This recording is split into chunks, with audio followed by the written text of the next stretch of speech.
ایک شخص تھا مدینۃ المنورہ میں، ایک عورت سے اس کی بات ہوئی تو اس نے کہا کہ تم میرے سے نکاح کر لو۔ اس خاتون نے کہا کہ میں تمہارے سے نکاح کر لیتی ہوں، لیکن میری شرط یہ ہے کہ میں وہاں مکے آپ کے ساتھ نہیں جا سکتی، آپ مکہ المکرمہ چھوڑ کے یہاں مدینہ شریف آ جائیں تو میں آپ کے ساتھ نکاح کرنے کے لیے آمادہ ہوں۔ اس نے اس بات میں آر محسوس کی کہ میں اپنا شہر چھوڑوں، ایک عورت کے لیے لوگ کہیں گے کہ عورت کے لیے جو ہے شہر چھوڑ کے چلا گیا، لیکن اس کا جی چاہتا تھا کہ میرا اس سے نکاح ہو جائے۔ خیر جب ہجرت کا سلسلہ چلا تو اس نے کہا یہ تو بہت اچھا ہوا، تو وہ بھی ہجرت اصحاب کے ساتھ کر کے مدینۃ المنورہ پہنچا اور وہاں اس عورت کے ساتھ جس کا نام ام قیس تھا اس نے نکاح کر لیا۔ تو آپ وہ حدیث سنتے ہیں، حضور نے یہ تب فرمایا تھا انما الاعمال بالنیات، فرمایا کہ اعمال کا دار و مدار نیتوں پہ ہے۔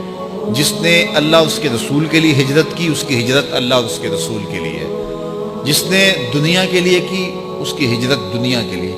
جس نے کسی عورت کے لیے ہجرت کی وہ اس سے نکاح کر لے گا۔ تو اس سے مراد وہ شخص تھا، تو اس نے نکاح کر لیا اور صحابہ سے چھیڑتے تھے، مہاجر ام قیس کہہ کے پکارتے تھے۔ تو اب اس نے ہجرت بھی کی، لیکن اس کی نیت میں یہ تھا کہ چلو میں اس سے نکاح بھی کر لوں گا۔ اب یہ بات ذہن میں رکھیے گا کہ نیت کا استحضار یہ بہت زیادہ ضروری ہے۔ یہ یہاں جو طلباء پڑھتے ہیں، اگر ان کی نیت ہو کہ چلو عالم بھی بن جائیں گے، عالم بنیں گے تو پھر خوب عزت کمائیں گے، پھر جو ہے وہ لوگوں کی آنکھوں پہ پلکوں پہ بیٹھیں گے، چونکہ اس دور میں بھی لوگ علماء کی قدردانی کرتے ہیں، تو پھر ان کا مقصد اگر یہ ہو گیا تو پھر ان کا ایک ایک حرف پڑھنا دنیا داری بن جائے گی۔ اور اگر مقصد یہ ہے کہ میں پڑھوں، سیکھوں اور اس سے اپنے عمل سنواروں، اور اللہ اگر مجھے توفیق دے دے تو میں وہ خیر کی باتیں اوروں تک بھی پہنچاؤں تو کہ اللہ کے رسول کی امت سنور جائے اور بھٹکی ہوئی انسانیت راہ ہدایت پہ آ جائے۔